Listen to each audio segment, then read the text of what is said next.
नमस्कार, आप सभी का स्वागत है इस सोशल मीडिया के नए अंक में।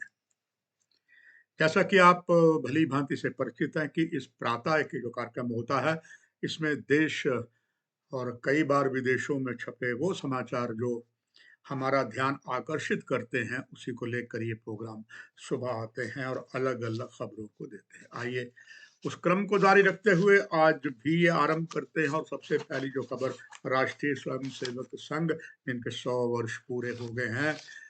आरएसएस के सुप्रीमो डॉक्टर मोहन भागवत देश के अलग-अलग हिस्सों में जा रहे हैं और उन्होंने मध्य प्रदेश के सतना जिले में एक कार्यक्रम किया और उनका केंद्र बिंदु जो है गुलाम जम्मू कश्मीर था। उन्होंने उस पर ये कहा, मोहन भागवत जी ने, कि पाकिस्तान के कब्जे वाला जो जम्मू कश्मीर की तुलना भारत के एक कमरे के समान की है कि वो कमरा बाहरी लोगों ने कब्जा किया है।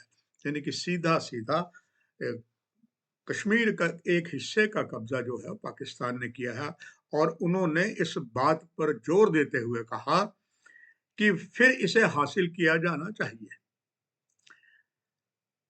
ये उन्होंने जब कहा तो जो एक उनका वीडियो आया है उससे पूरी जो बैठा हुआ जन समूह था जमकर तालियां बजाई। यानी कि भारत के नागरिक भी चाहते हैं कि पाकिस्तान के कब्जे वाले क्षेत्र को पाकिस्तान के कब्जे से हटाया जाए, गुलाम जम्मू कश्मीर को, और भारत में जोड़ा जाए। और उन्होंने ये भी मोहन भागवत जी ने कहा कि अविभाजित भारत को स्थायी एकता का जिक्र करने की ये टिप्पणी आवश्यक थी। उन्होंने वहाँ जो जनसभा बैठी हुई थी, उन्होंने कहा है कि यहाँ पर कई सिंधी भाई मौजूद हैं, उन्हें देखकर मुझे खुशी होती है कि वो पाकिस्तान नहीं गए। अविभाजित भारत में रहे और हालत हमें उस घर में यहाँ लाए, लेकिन वह घर ये घर अलग नहीं है। अविभाजित भारत का उल्लेख करते हुए संघ चीफ ने कहा कि भारत एक घर है, लेकिन हमारे घर का एक कमरा जहाँ कभी मेरी मेज और कुर्सी और कपड़े होते थे, उस पे कब्जा किया हुआ है अजनबियों ने, अजनबी है, उन्होंने कब्जा कर रखा है, उसको छुड़ाना है। इससे ठीक होने का आह्वान करते हुए संघ प्रमुख ने कहा, कल हमें इसे वापस लेना होगा। और ये टिप्पणी उनकी बड़ी महत्वपूर्ण है, खास करके आरएसएस के 100 वर्ष पूरे होने पर उनका ये बयान जो है बहुत ही इम्पोर्टेंट और बहुत महत्वपूर्ण है। उन्होंने टिप्पणी करते हुए ये भी कहा कि पीओजे में चल रही अशांति को लेकर पाकिस्तान की जमकर उन्होंने आलोचना की और कहा कुछ दिनों बाद ये ऐसा कहा गया कि इस्लामाबाद में उसकी दमनकारी नीतियों और गंभीर मानवाधिकारों के उल्लंघन के लिए उस पाकिस्तान को ठहराया जाना चाहिए था। उन्होंने 4 दिनों में जो वहाँ हिंसक घटनाएं, विरोध प्रदर्शन हुए जिसमें 8 लोग मारे गए थे, वो स्थान मोहन भागवत जी ने कहा जो भारत क्या वो जगह है, पाकिस्तान ने अवैध कब्जा कर रखा है।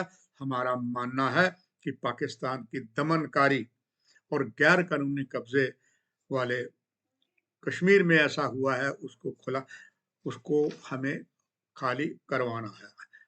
हालांकि उधर विदेश मंत्रालय के प्रवक्ता रणधीर जायसवाल ने एक मीडिया ब्रीफिंग को दोहराते हुए कहा कि पीओजे हमारा भारत का अविभाज्य अंग है और हमने उसे खाली कराना है। आइए, कुछ खबरें जो है जम्मू कश्मीर से हैं उसके बारे आपको बताते हैं। उसमें से जो एक खबर ये है कि डॉक्टर फारूक अब्दुल्ला जो थोड़े अस्वस्थ थे और वो एक प्राइवेट हॉस्पिटल श्रीनगर में थे, अब वो ठीक हो गए, उनके पेट में कोई इन्फेक्शन हुई थी, डॉक्टरों ने उन्हें रेस्ट करने की सलाह दी है। हालांकि क्या वो रेस्ट कर पाएंगे, क्योंकि राज्यसभा की 4 सीटों की सूचना होने वाली है, पर उन्हें रेस्ट जो है करना पड़ेगा। डॉक्टर फारूक अब्दुल्ला पहली बार संभवतः श्रीनगर के प्राइवेट हॉस्पिटल में गए हैं, जबकि वो ज़्यादा स्किम्स में जाते थे। और पीछे जब कोविड की महामारी आई थी, उन दिनों भी डॉक्टर फारूक अब्दुल्ला अस्वस्थ हो गए थे। जैसे इस बात का पता महामारी में राज्यपाल मनोज सिन्हा को लगा, उन्होंने अस्पताल उनको गए, स्किम्स में देखा और कहा कि हमने पूरी तैयारी कर रखी है और वास्तव में एयर एम्बुलेंस द्वारा तैयार की गई थी कि हम आपको दिल्ली एम्स में भेज देते हैं। डॉक्टर फारूक अब्दुल्ला ने कहा था, मुझे अपने स्किम्स पर बहुत प्राउड है। मैं जो अगर एम्स है मुझे फैसिलिटीज़ मिलनी वो स्किम्स श्रीनगर में भी है। इससे स्वयं उपराज्यपाल मनोज सिन्हा बड़े प्रसन्न हुए थे कि उन्हें अपने घर के इस मतलब जम्मू कश्मीर के अस्पताल पर गर्व है। इस बार doctor Farooq Abdullah private hospital में गए। खैर दिल्ली नहीं गए, मगर एक थोड़ा-सा सवाल उठ खड़ा होता है, क्या उन्हें स्किम्स पर भरोसा नहीं था? या स्किम्स में अब वो कुछ कमज़ोरियाँ आ गई हैं कि उन्होंने स्किम्स पे जाने के सिवाय उन्होंने प्राइवेट हॉस्पिटल में गए? ये अपने आप में एक सवालिया निशान है। निश्चित तौर पे कभी न कभी इसका जवाब मिल जाएगा और हम इसका जब जैसे जवाब हमें मिलता है, सूत्रों से हम आपको बताएँगे कि इस बार स्किम्स पर भरोसा ना करके प्राइवेट हॉस्पिटल में उन्होंने ज़्यादा वो रखा। और इधर जैसे आपको बताया कि 23 अक्टूबर को जो चुनाव है, आज अधिसूचना जारी होनी है।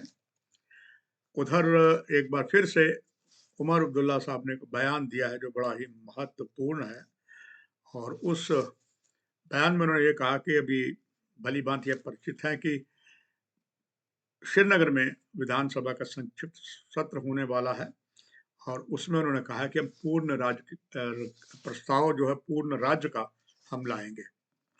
ये उन्होंने कहा, उन्होंने कहा चाहे बीजेपी इसका विरोध कर रही है, मगर राज्य वहाँ पता लग जाएगा कौन कितने पानी में है, किसने क्या कहा। अपनी जगह उनकी बात सही है और इसके बाद कुछ और खबरें हैं जो लगातार जारी रहेंगी।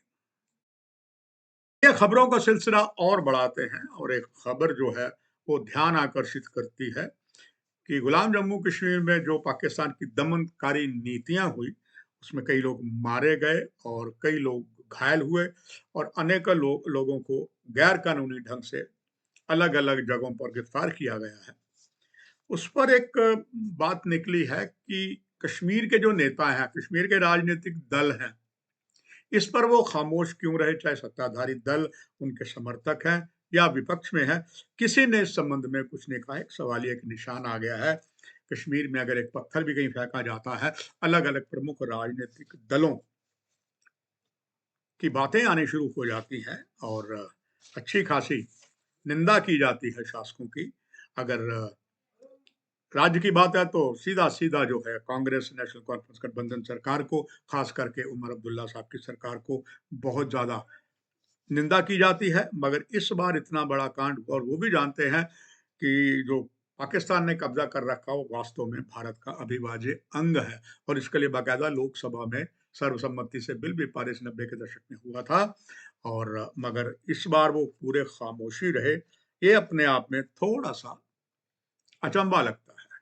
साथ ही साथ पीडीपी की जो यूनिट है, ये कहा है जम्मू कश्मीर अपनी पार्टी ने अल्ताफ बुखारी ने कि पीडीपी की जो यूनिट है, ये बीजेपी है। हालाँकि एक समय यही आरोप जो है पीडीपी वाले अल्ताफ बुखारी की पार्टी को लगाते थे कि वो बीजेपी 2 पार्टी है। अब थोड़ा बदली हो गया है कि मगर शायद आम जो दर्शक इस खबर को सुनेंगे कि जो अल्ताफ बुखारी साहब ने कहा कि पीडीपी बीजेपी की बी पार्टी है, तो थोड़ा वो अचंभा ज़रूर करेंगे और वैसे भी इसमें वक़्त फ़िल्म बड़ी 1960 के दशक की बड़ी मशहूर थी, हर डायलॉग उसका स्टोरी लाजवाब थी।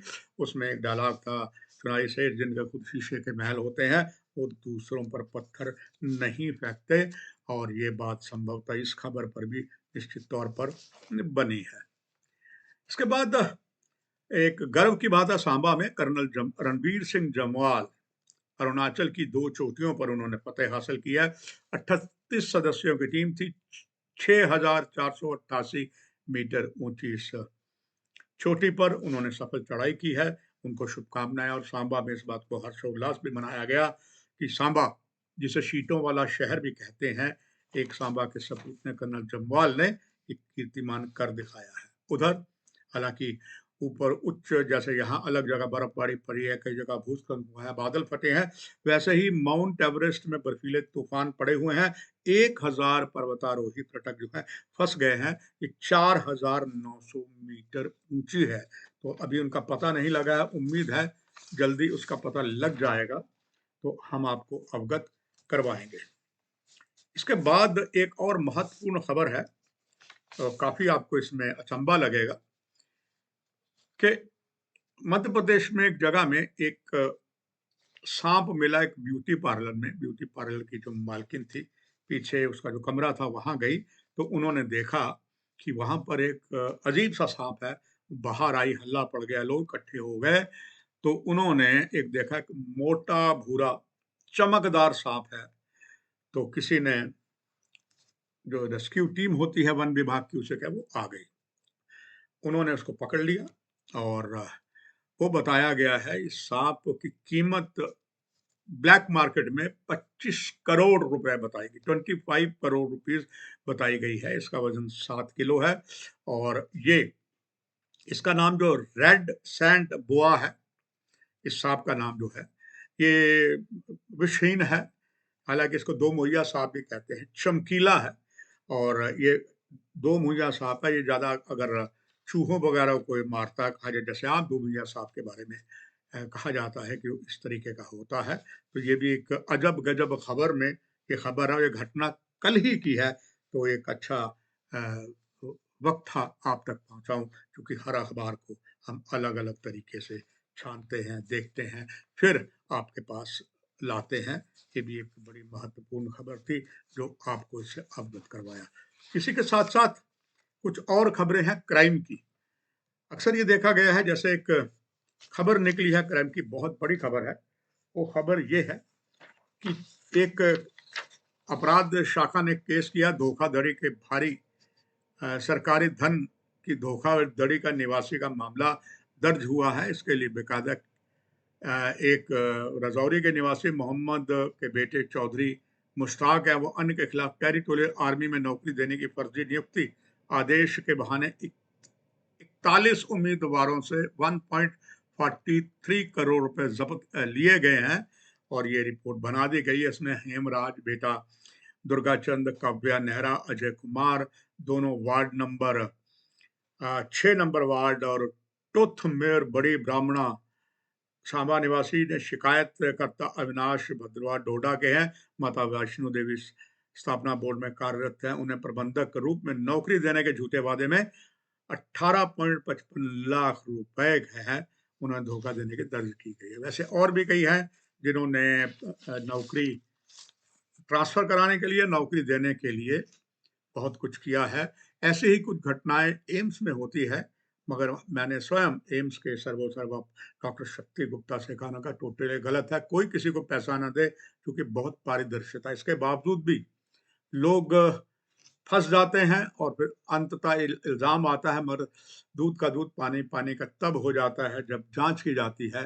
चूँकि कई ऐसे जो एजेंसियाँ हैं, उनका सीधा संबंध है, उदाहरण तौर पर एम्स का सीधा संबंध है ही नहीं है। अलग-अलग कंपनियाँ हैं, वही लेती है, इसमें एम्स की अपनी कोई ज़िम्मेदारी नहीं होती है। मगर चूँकि एम्स का नाम आता है, वो लोग बिना पूरी जाँच किए इस तरीके की बात कर देते, जो बदनाम होता है संगठन, मगर पता लग जाता है जाँच के कि उनका कोई दोष नहीं है। और ये कुछ मुख्य खबरें थी जो आप तक पहुँचाई। और भी बहुत खबरें आज हैं, हम आपको कुछ देर बाद अवगत करवाएँगे। नमस्कार।